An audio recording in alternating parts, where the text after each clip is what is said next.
Sylvia Arthur. I'm the founder of the Library of Africa and the African Diaspora here in Accra, Ghana. LOATAD has 3 pillars on which it's based. They are knowledge production, knowledge preservation, and knowledge dissemination.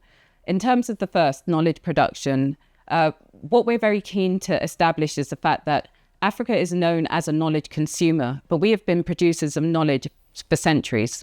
And that is one of the main missions of the library, to show that, both through our collection, our main collection, and our archive as well. And then we also do our own knowledge production work in-house. And so we have a women's oral archive, for example, that we have gone out and gathered the stories of Ghanaian women. And we've also done pieces of work on African futurism and an African children's literature curriculum. So that's the knowledge production work. In terms of knowledge preservation, that's the archive that we have. And we have an extensive archive that includes a number of first editions and rare and out-of-print books from across Africa and the diaspora, but also lots of ephemera in terms of letters and photographs and, other bits and pieces from a writer's archive as well. In terms of knowledge dissemination, that is the library itself and the main collection. The Library of Africa and the African Diaspora began in 2017 as Libraria Ghana in a one-room office in West Legon, which is a suburb of Accra. It started with my own collection, and I am an individual collector. And so what I do is I travel around to antiquarian bookstores and to booksellers, not only in Europe, but also in the Americas and Africa, and I go in search of this material. So it's partly doing detective work. They don't exist all in one place. Africans have always traveled outside in order to do their work, and especially so with literature. And so after Brexit in 2017, I moved from London to Accra, Ghana. And in December 2017, I opened the library. We were there for probably just over 2 years. And then we moved from that space into a 5-bedroom house. And even then, we quickly outgrew the space, because by then, people were donating to us books and other things because our name had grown, not just in Ghana and in Africa, but internationally as well. The murder of George Floyd in the United States in 2021 was really a catalyst for us. There was lots of international media attention on the library and on finding spaces where people of colour and Black people around the world could gather in a safe space around books. So we changed our name from Libraria Ghana to the Library of Africa and the African Diaspora. And that says it all in terms of what we are and what we do. And so we moved into our current space here, which is even further outside of Accra, in 2022. We are trying to show that African literary history goes beyond what we have been told. I think normally when people talk of African literature, they talk about Chinua Achebe's Things Fall Apart, which was published internationally in 1958. And Chinua Achebe is often referred to as the father of African literature. But by establishing the archive, what we wanted to show is that actually before Chinua Achebe, way before Chinua Achebe, there were African writers and writers of African descent who were producing all kinds of literature, not just fiction, non-fiction, poetry, all kinds of works. And so it's very important that the archive was established to be able to evidence that. It's really important that this is physical so that it's undeniable. Unfortunately, what's happened with African knowledge production is that it's been either denied or repressed. And once you have that physical material in your hand, it's indisputable. So there are a number of books that are really important to the collection here at the Library of Africa and the African Diaspora. And I've picked out some books by Ghanaian writers to highlight the kind of scope of Ghanaian literature over the years. I will begin with Aikwe Armah's The Beautiful Ones Are Not Yet Born. And this is a really pivotal novel in the history of Ghanaian literature. It was originally published in 1968, and it was written and it's set on the day after Kwame Nkrumah's overthrow here in Ghana, Kwame Nkrumah being the first president of Ghana after independence, 1957. And so this novel, it paints quite a bleak picture, actually, of post-independence Ghana. I would call it a State of the Nation novel. And this is an original first edition copy of The Beautiful Ones Are Not Yet Born. So coming forward in time, this is Atukwe Okain, Logoligi Logarithms. And this is a collection of poetry that was published in 1974. And this is a really interesting book, actually. I think Ghana is well known for its poetry, especially back in the 60s and 70s. And this is actually a signed edition, so I'm very proud to have this in my possession. This is actually a really important collection of work, I would say. It speaks to not only immediate post-independence Ghana, but also to 1970s Ghana at a time where there were many military coups happening in the country. And so there was optimism, but there was also despair as well.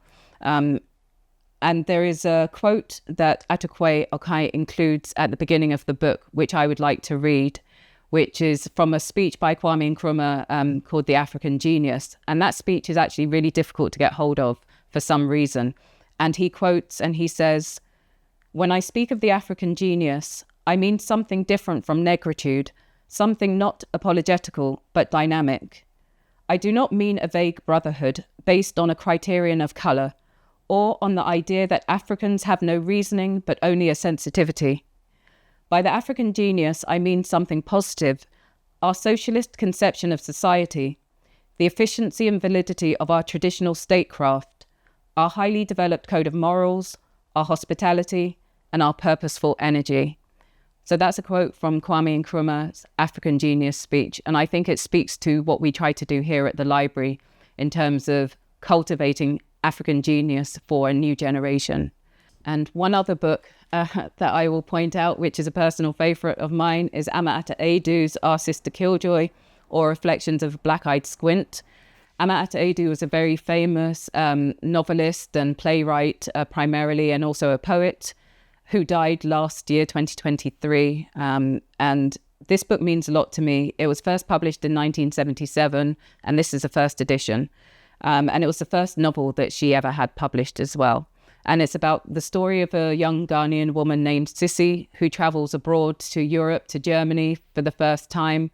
And the black-eyed squint refers to her kind of turning an eye on Europe in the way that Europe has turned an eye and seen Africa. So it's a very skeptical look about Europe and Europeans and development. I think it speaks to a lot of where we are today and the situation of Africa today. I think it's very ahead of its time, both in terms of language and in terms of form.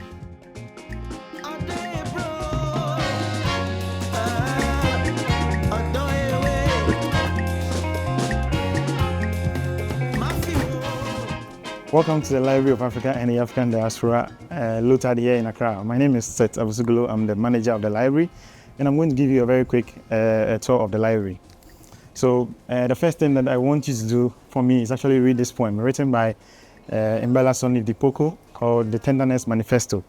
This is a little ritual that you have to do before going inside.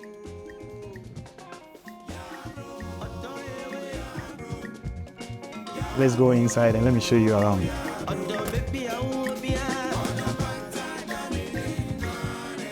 So this is the Library of Africa and the African Diaspora.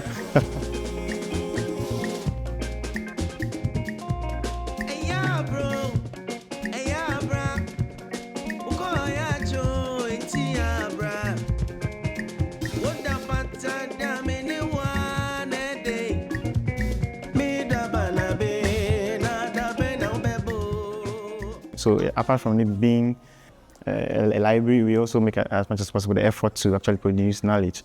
And lastly, I've not spoken about the fact that this is also a writing residency, one of the few writing residencies on the continent. So it's very important for us that we have this space to offer to our people to actually come here and to get a chance and space to do their work. So typically, we have two major types of residencies: the self-directed residencies and then the funded residencies. And so for the funded residencies, we have the West African Writers Residency and then the Black Atlantic Residency. So the West African Writers Residency is a multilingual residency.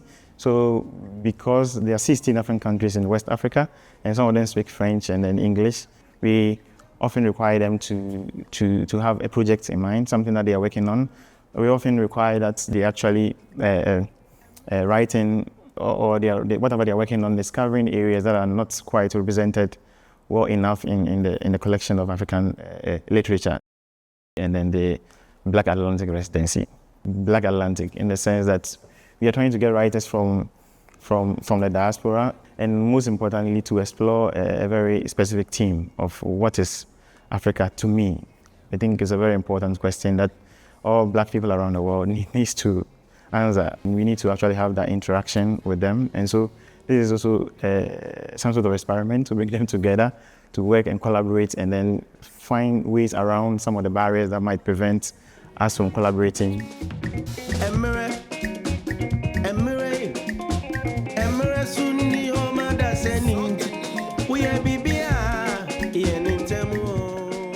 Ghana plays a very significant role in terms of when it comes to issues of the diaspora in Africa. Obviously, because of what happened here in so many centuries ago, when we had the transatlantic slave trade. I mean, Ghana was one of the major coasts where our people will be hauled onto the ships and sent to all over the world. And so Ghana is very, very important to the story.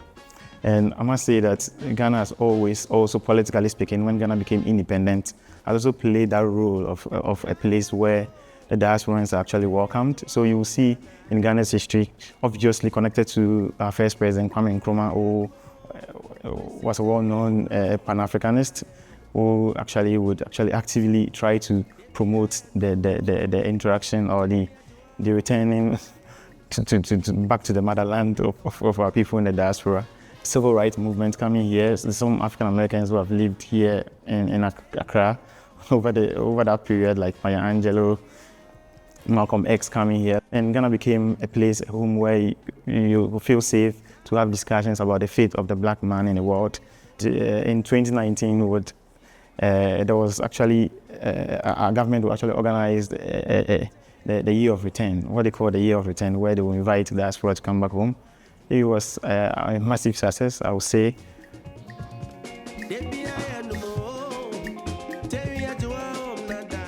My name is Akumbo Uche, and I'm a Nigerian writer and also the publication manager here at the Library of Africa and the African Diaspora, LOATAD. It's not enough that we're only a library and an archive for books. It's very important that we play an active role in making sure that knowledge keeps being created and that African writers and Black diaspora writers have a place where their voices can be heard and their work can be treated with critical care and attention. Too often, many African books and many African authors are published abroad, and that often has the result of the West dictating what African literature is. We believe that it's important that African writers are able to be published here on the continent and their work distributed globally.